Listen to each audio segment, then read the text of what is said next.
Welcome back to my channel, Biblical Languages and Literature.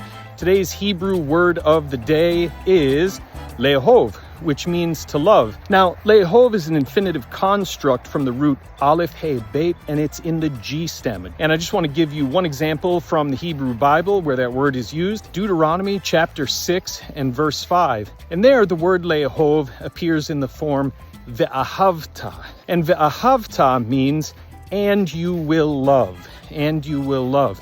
And so let's read the verse together. It says there in Deuteronomy 6:5, Ve'ahavta et Adonai Elohecha b'chol levavecha u'v'chol nafshecha u'v'chol me'odecha, which translated means, and you will love the Lord your God with all your heart, with all your, well, a lot of translations say soul. That's kind of an abstract concept that's too abstract for the Old Testament. So I'd go with all your being, and then uvichol meodecha, which literally is like with all your veriness, but we would say with all your might. Targum Onkelos translates in a fairly literal fashion, and it has v'tilcham, and you will love.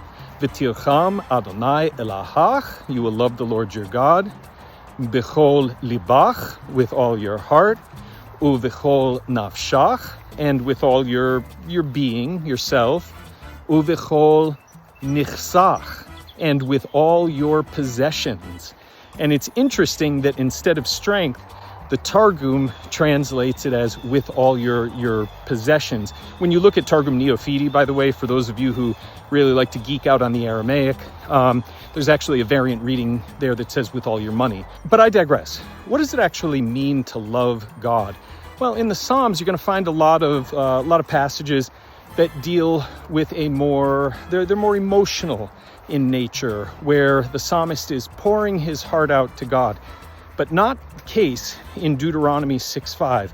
Deuteronomy 6:5, when it says you will love the Lord your God, this is actually language that in the ancient Near East was found in suzerain vassal treaties, where a conquering king, the suzerain, would come and establish a treaty with the conquered king, the king of the conquered army, and one of the commands is that the conquered king, the vassal, would be required to love the suzerain.